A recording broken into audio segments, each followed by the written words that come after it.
What's up guys? Today I'm going to be showing you how to Plastidip coat your clamps for a TS sharpening system. This really ensures that you're not going to be scratching up any blades. I can't speak for everybody's experiences, but as long as I've been using Plastidip to coat my clamps, I haven't had any scratches, and it allows you to get a much more secure grip. The knife doesn't shift and slide back and forth because the Plastidip coating is very grippy. And if you follow the instructions, you only need to do one coat, and it dries really thin, really tight and clean. Looks like the clamps came that way. So here we have our clamps. First thing you want to do is make sure these are very well cleaned.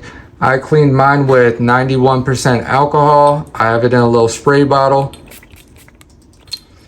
You're just gonna spray it on. And I used a microfiber, and I did clean these before I started rolling the film, so I'm not gonna go too in depth, but 99% of a successful quality paint job or coating is in the prep work. So the prep work is the key to success here. We don't want any type of debris or contaminants on this metal surface that is going to prevent the adhesion between the Plastidip coating and the clamp itself.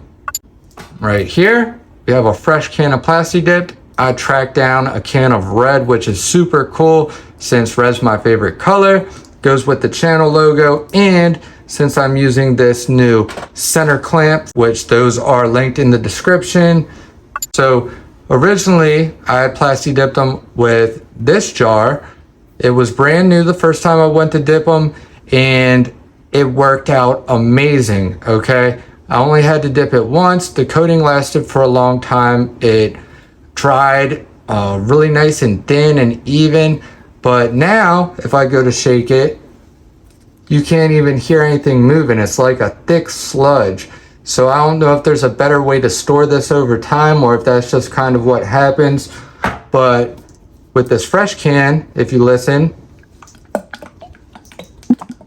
sounds like a bucket of paint. So a lot more fluid, and we should be able to get a really nice coating on these clamps. So first part of the instructions, you want to mix this up very, very well. So off camera, I'm going to shake this for a couple minutes, make sure it's mixed up really good, and then we will proceed. Alrighty guys, so this is all mixed up and ready to go. I did a double cleaning on these. The last round of cleaning, I used a paper towel with the alcohol and just wiped it down gently, just to ensure there wasn't any debris or contaminants from the microfiber. Just a little,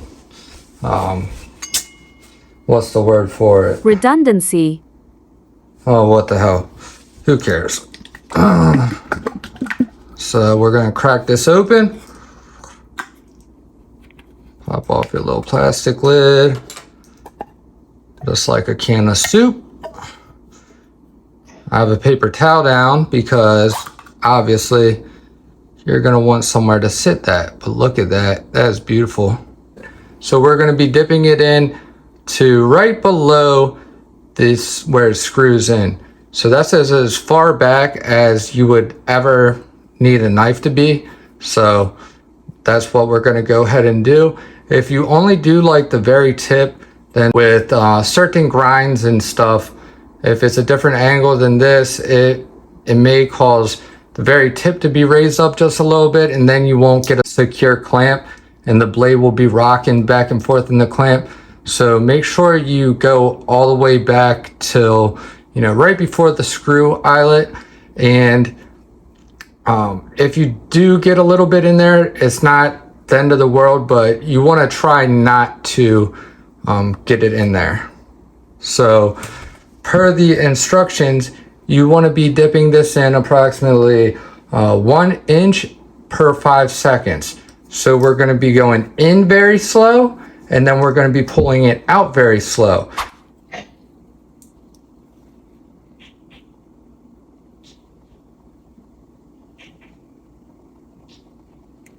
1000, 2 1000, 3 1000, 4 1000, 5 1000.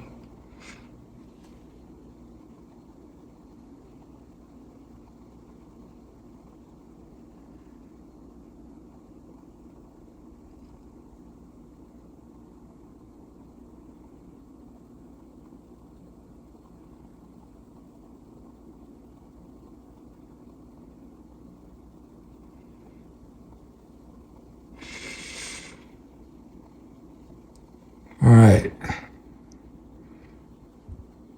there we have it. That was a perfect dip in one shot. Look at that.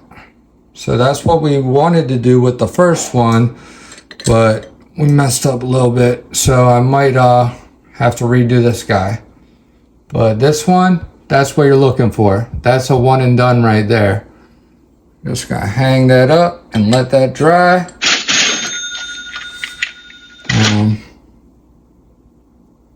As far as this one, probably gonna let it dry and then peel it off and redo this one right here.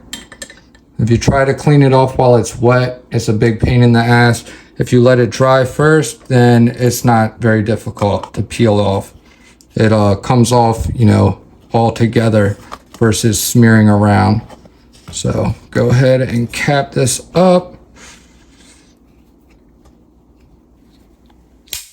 Alright guys, so the clamps have been drying for about 30 minutes and it is now time to take a little look at them. I'm going to move this one off to the side because I'm definitely going to redo this one. But right here, this one turned out perfect. This is how you want it. You want a one and done with just one dip.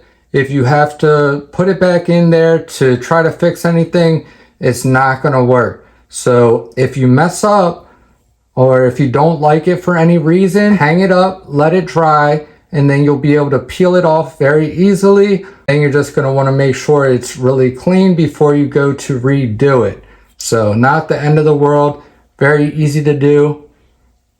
This is probably dry to the touch. I'm not going to touch it yet because I don't have a need to, and I don't want to mess anything up. So you see those little little bubbles or whatever, those will actually go away as this cures. But as you can see on the inside of the clamp, it is very flat and thin, so it's not going to compromise the precision of your sharpening or how the blade is clamped. And it's going to offer good protection and very good grip. So now that we have that done, I'm going to let this cure. The curing time is I think like 12 to 48 hours, something like that. As long as you let it sit at least overnight, you want to at least do 12 hours.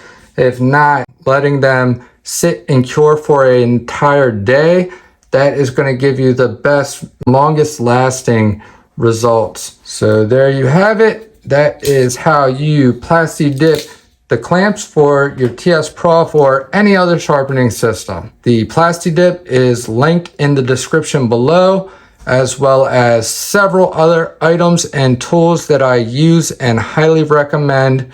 I believe I also have the TS Prof Cadet Pro sharpening system linked. And these are my Amazon links that I'm speaking of, as well as the center clamp adapter. These are available for purchase and also linked in the description. Highly, highly recommend. This clamp adapter is a game changer. This is compatible with the KO3 as well. This is the KLEIN Tools Angle Cube. I also have other angle cubes, but this is by far the best. And this is the one that I use instead of any of those other ones. So awesome angle cube, very, very good. I also want to give a quick shout out to my newest Patreon member, Jason. Thank you so much. My Patreon supporters, you guys help more than you know, and you are very appreciated. Just a quick reminder for those of you who do not know or have not seen my last video where I sharpened a O-knife Heron L1, put a beautiful edge on it. that knife is going to be given away to one of my Patreon members. So if you're interested in a shot at winning that and a way to really help support the channel, go check out my Patreon. The link for that is also in the description. And most importantly, I hope this video was helpful. Hope you guys learned something from it. Hope you enjoyed it. Thank you all for watching. I love you guys. Jesus loves you. Stay tuned, and I'll see you guys in the next one. Peace.